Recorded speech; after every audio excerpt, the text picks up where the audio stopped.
Desde que se inventó la civilización, el asesinato ha sido considerado el peor crimen de la humanidad. Desde Caín hasta la cienciología, las mitologías lo han vilipendiado y estigmatizado. Y en esta era posterior a la Revolución Industrial, incluso existe un término para aquellas personas que gustan de matar siguiendo cierto orden: asesino en serie. Lo que implica que existen personas que han mecanizado el asesinato hasta convertirlo en un ícono de la cultura pop. Lo que no significa que esté justificado. Lo cierto es que desde que el humano puede considerarse tal, han habido una infinidad de criminales cuyo gusto por la sangre y el sufrimiento ajeno los ha convertido en leyendas. Aunque usualmente se utilizan los términos asesino en serie, asesino en masa, multihomicida o asesino psicópata sin distinción alguna, hay que aclarar que cada uno se refiere a cosas diferentes. El asesino en masa es aquel que consigue matar a un amplio número de personas en un único episodio. Charlie? What is going on? El ejemplo clásico es Charles Whitman, quien el 1 de agosto de 1966 mató a 17 personas e hirió a otras 32 disparándoles desde lo alto de la torre de la Universidad de Texas antes de ser abatido por la policía. Su caso fue llevado a la pantalla chica en The Deadly Tower de 1975, con Ken Russell en el papel principal.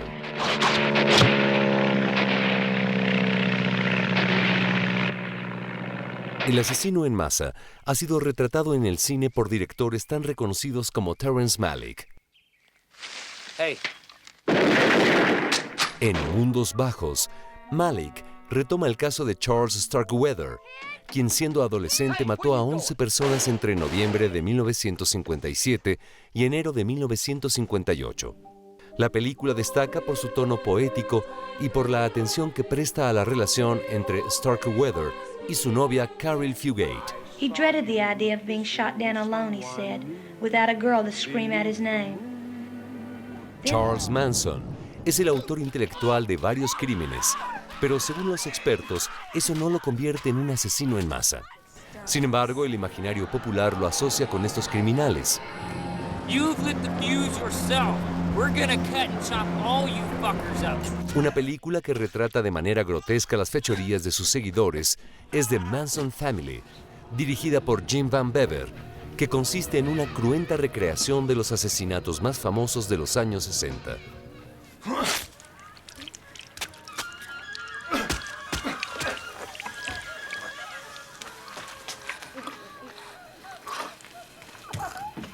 El término asesino en serie, acuñado en la década de los 70 por el detective del FBI Robert Ressler, hace referencia a una persona cuyo método de asesinato es repetitivo.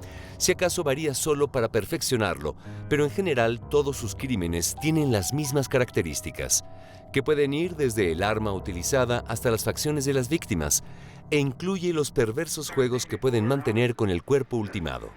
This broad I killed, these two Angelo killed, Johnson, this one I never seen before. El otro rasgo distintivo de los asesinos en serie es su capacidad para llevar una vida normal entre cada homicidio. I can't believe that's you. Ted Bundy, Dennis Nielsen o Jeffrey Dahmer eran incluso respetados dentro de sus círculos sociales. Caso extremo es el de John Wayne Gacy, admirado por su disposición para disfrazarse de payaso en eventos de caridad y fiestas infantiles. Let's have a drink. Sure.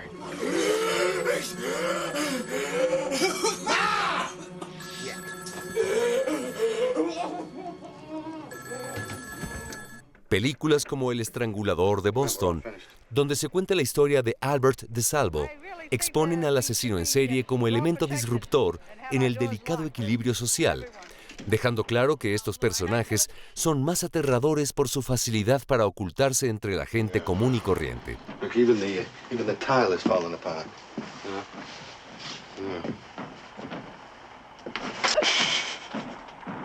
La cinta, dirigida en 1968 por Richard Fleischer, detalla la tarea de investigación que debieron hacer las autoridades para dar con el culpable. You feel ill?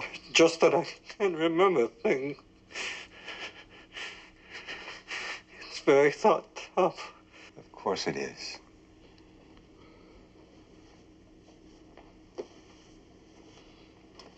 We won't do any more today.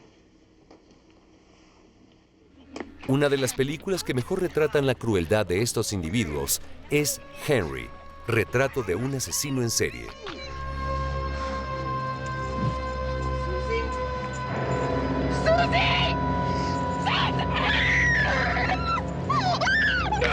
Basada en el caso real de Henry Lee Lucas, que confesó haber matado a más de 300 personas.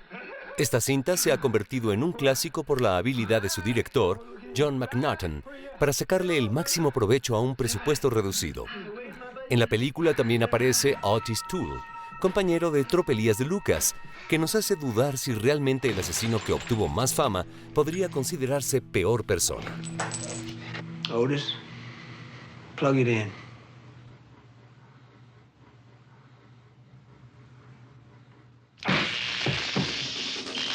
David Fincher tuvo una primera aproximación al tema con la estilizada Seven, donde un demente mataba para ilustrar cada uno de los 7 pecados capitales.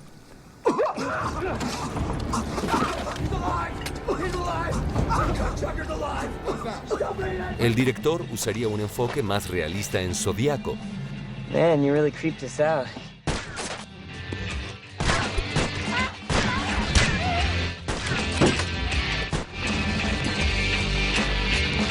Que describe la obsesiva búsqueda del asesino en serie que mató a 7 personas en San Francisco a principios de los 70 y que alardeaba de sus crímenes en cartas enviadas a la prensa local.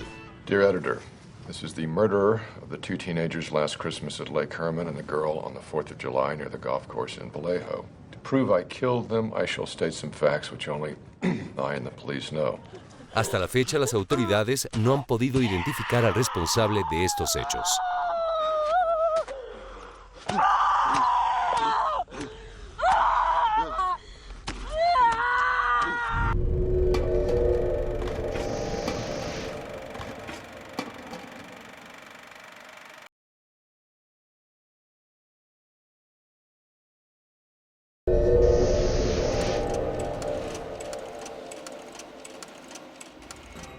La filmografía sobre asesinos seriales es vasta.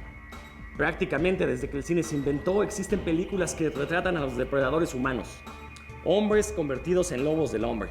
Es famosa la película de Thomas Alva Edison, donde se filmó la muerte de un elefante por electrocución, dejando de manifiesto que el primer asesino en serie es el verdugo. Ese experimento de Edison y otras películas sobre el tema apareciendo en la etapa de experimentación del cine dejan claro que el asesino siempre ha sido considerado como una de las bellas artes, además de reforzar el hecho de que al público hay que darle lo que pida. El fenómeno de los asesinos seriales no es exclusivo de Estados Unidos. En 1920, el director alemán Robert Wiener le daría a este subgénero su primer gran clásico, El gabinete del Dr. Caligari. Es una producción impecable sobre una serie de asesinatos que ocurren en un pueblo que recibe la visita de una feria rodante. Un indicio de lo inquietante que fue esta historia en su momento es su final, que constituye la primera gran vuelta de tuerca en la historia del cine y que fue resultado de la censura gubernamental. También de Alemania proviene otra obra maestra del cine de asesinos en serie. Dirigida por Fritz Lang, M, el maldito, se basó en los asesinatos de Peter Kürten, quien asoló las calles de Düsseldorf entre febrero y noviembre de 1929, destazando niñas y jovencitas. Lang supo capturar el frenesí tanto del psicópata como de aquellos que intentan detenerlo, subrayando el relativismo moral al incluir a los criminales en la búsqueda del homicida.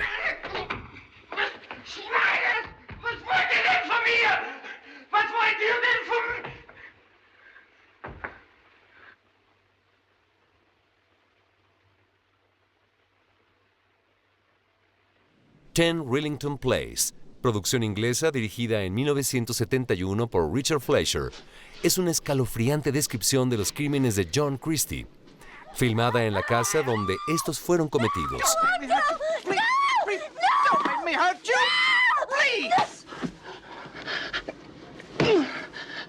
La actuación de Richard Attenborough en el papel principal nos recuerda la habilidad de los asesinos en serie para mimetizarse entre la sociedad. Better cut the cord, if you've no objection, madam. No, not at all. It isn't mine anyway.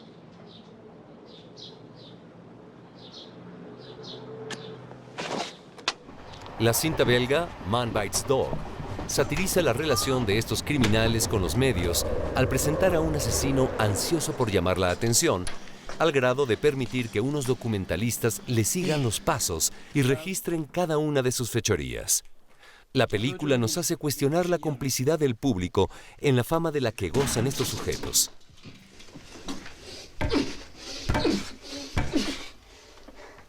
Aunque a primera vista pareciera que son los países industrializados los que tienen el problema más grande de asesinatos en serie, lo cierto es que los países latinoamericanos no distan mucho en cuanto a salvajismo se refiere.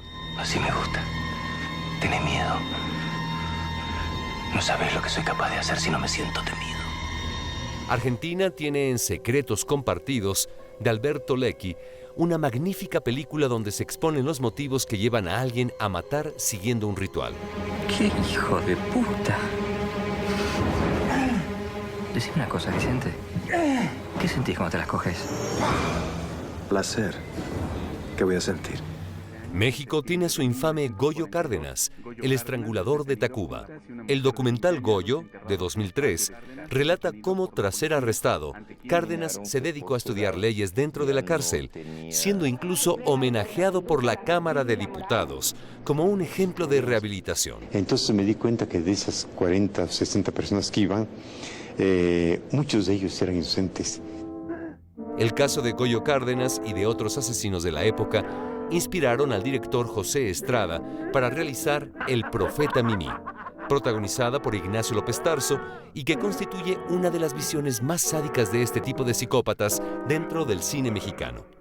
La actuación de López Tarso es impactante y evidencia las características psicológicas de estos criminales. No, mamá, Dios no la castigó, se apiadó de ella. Se la llevó con él para que no sufriera más. Eso nada tiene que ver. Otro caso famoso fue el de Las Poquianchis, que inspiró la novela Las Muertas de Jorge Ibargüengoitia y cuya adaptación al cine, dirigida por Felipe Casals, recobró el nombre de esta banda de asesinas.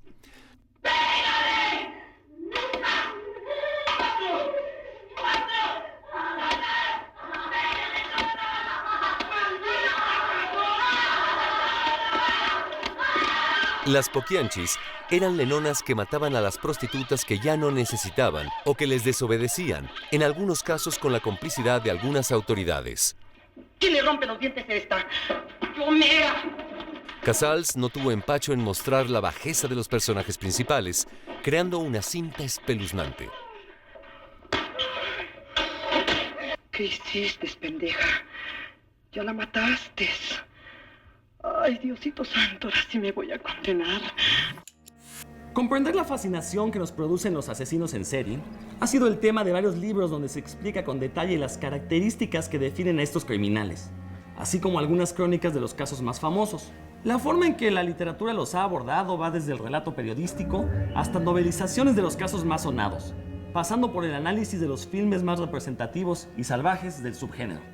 Echemos un vistazo a algunos libros que pueden conseguirse en idioma español, por si están interesados en cultivarse en tan agradable tema. El español Jesús Palacios es autor de 2 libros esenciales sobre el tema. El primero es Psycho Killers, Anatomía del asesino en serie, que desmenuza la complejidad del fenómeno en sus vertientes psicológicas, criminalísticas, históricas y sociales. Su otro libro es Los ricos también matan, donde se exponen los casos criminales que han involucrado a gente de la llamada alta sociedad, quienes creen que el dinero puede ocultar hasta los delitos más sanguinarios.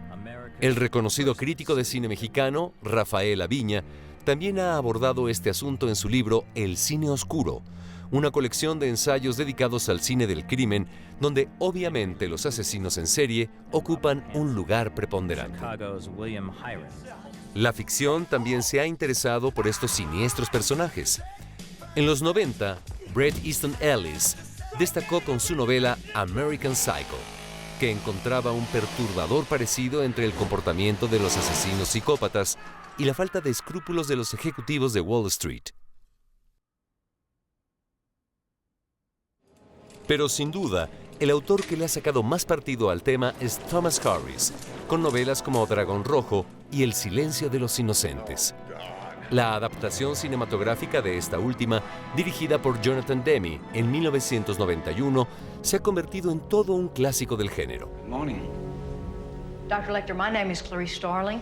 May I speak with you? Si hay un culpable de que el asesino serial se haya convertido en una figura mediática respetada, ese es Hannibal Lecter, el psiquiatra caníbal personificado por Anthony Hopkins.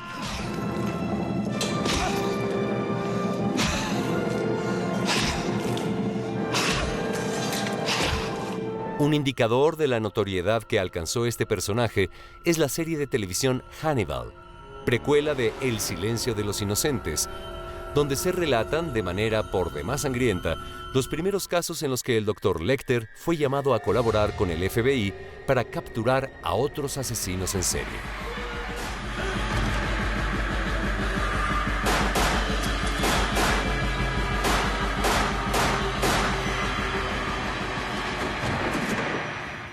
Ya que hablamos de psicópatas en la pantalla chica, no podemos pasar por alto a Dexter, serie donde se observan los ires y venires de un científico forense que mata sistemáticamente a otros asesinos, lo que tal vez pudiera redimirlo ante los ojos de la justicia. La primera temporada de la serie adaptaba la novela Darkly Dreaming Dexter, escrita por Jeff Lindsay.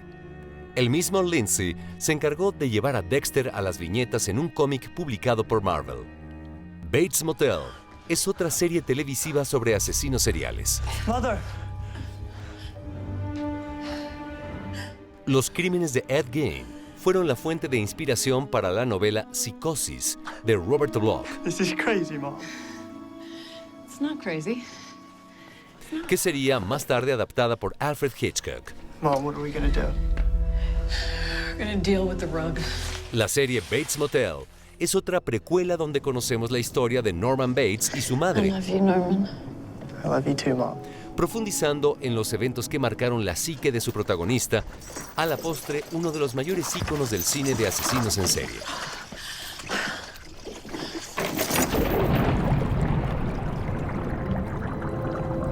Bron es una serie de televisión coproducción de Suecia y Dinamarca que narra la colaboración entre dos detectives para detener a un asesino serial que acecha a sus víctimas en el puente de Öresund, frontera entre la ciudad sueca Malmö y la danesa Copenhague.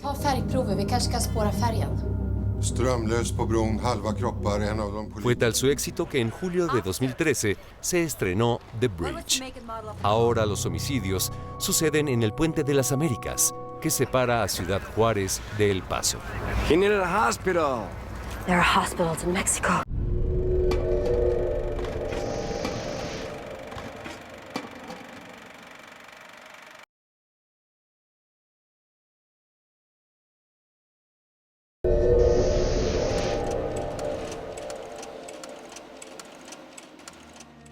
Estamos con Pepe Návar, periodista experto en rock, cine y cultura barrobajera, autor de lo que ya se puede considerar la Biblia del cine de luchadores, Quiero ver sangre.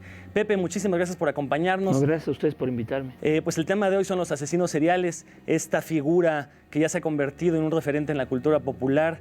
¿Cuál es tu película favorita de asesinos seriales? Henry, creo que es el ciudadano Kane de las películas de asesinos en serie y pues un referente obligado para entender el fenómeno de estas gentes. ¿Tienes idea qué tanto está basado en la realidad esta película?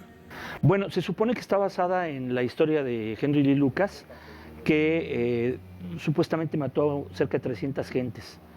Luego se desdijo y dijo que nada más que a su mamá por malos tratos y eso, pero en la investigación que hizo la policía en su momento, el FBI, platicó con él contaba los asesinatos y recordaba muy bien los lugares y llevó a la policía a los lugares donde estaban sepultados los huesos o escondidos los cadáveres. Y bueno, se pudieron así solucionar muchos casos que eran un enigma, ¿no? ¿Por qué se han convertido en superestrellas este tipo de personajes? ¿No? Uno pensaría que deberían ser personas que a lo mejor deberíamos olvidar para que no sean un ejemplo a seguir. Es que yo creo que la misma televisión y el cine los ha vuelto populares, ¿no? A la gente le gusta mucho ver thrillers policíacos que tengan que ver con crímenes, con cosas sensacionalistas, con cadenas de asesinatos a lo mejor. Entonces por eso se han vuelto muy populares y no solamente tienen sus documentales, sino llegan a la división de las películas y ahí es donde se vuelven parte de la cultura popular, ¿no? Tienen aparte mucha atracción para el espectador, sus historias. Sí, son personajes que se vuelven muy atractivos, pero ¿tú a qué crees que se deba? ¿Al ser humano le atrae la violencia per se o tiene que ver más bien con un cierto glamour que obtienen estas personas, como que se van del lado oscuro de la sociedad y, bueno, se convierten Yo creo que puede ser una combinación fama de ambas cosas así, porque tú puedes estar leyendo sobre un caso sensacionalista y si sabes que hay un documental, pues a lo mejor lo vas a ver y luego a lo mejor quieres leer el libro o quieres leer la película. Entonces, de alguna manera la sociedad los ha mitificado, ¿no? Los psiquiatras que han hablado con ellos, los libros que se han escrito, pues han dado, han llegado, digamos, a los documentales que luego son casi totalizadores, ¿no? En el caso de Kuklinski tiene 3 documentales con HBO que son increíbles, ¿no? Por lo que ves, ¿no? Y descubres mucho de cómo era el modus operandi de la mafia, que tenía que mucho, de alguna manera, que ver con asesinatos en serie que realizaba este cuate como un trabajo cotidiano, ¿no? Entonces, cuando, digamos, descubres la noticia, lees sobre el personaje, pues quieres ver algo más de él, ¿no? Y entonces la televisión ha explotado mucho eso, ¿no? Oye, y respecto al tema de que, bueno, si se ventilan todo este tipo de crímenes, pudiera influir a que otras personas lo hicieran, ¿tú qué postura tienes? Pues yo creo que aquí hubo un caso muy chistoso en México. Yo creo que un mexicano vio o leyó sobre Jack el Destripador, haber visto una película, y mató a algunas prostitutas, ¿no? Creo que a 2, y en su último crimen puso en el baño, en el espejo que había en el baño, puso: los reto a que me agarren, Jack el mexicano, ¿no? Claro, lo agarraron rapidísimo. Sí, hay muchos, ha habido casos de asesinos en serie mexicanos. Bueno, Goyo es el más famoso, es nuestra carta fuerte de serial killers internacional. Pero ha habido otros asesinatos en serie que hasta ahora medio se están conociendo, porque de eso no habla la policía ni nada, ¿no? Entonces, por eso a lo mejor México no tiene un papel muy relevante, salvo Goyo, en la mitificación del serial killer, ¿no? Pero la policía oculta muchos de ese tipo de crímenes, ¿no? En cine latinoamericano te vienen a la mente algunas películas que nos pudieras recomendar sobre asesinos en serie. Bueno, está el documental de Garavito, que están incluso, creo que ya haciendo una película, que es pues muy fuerte, y yo supongo que habrá otras, ¿no? Aquí en México, recurriendo al videohome muy clandestino, que está en DVD, pues te puedes encontrar La Mataviejitas, el Mataputos, como decía, y varias que tienen que ver con el fenómeno de los asesinos seriales. El Caníbal de la Guerrero creo que está hasta en 2 partes, ¿no?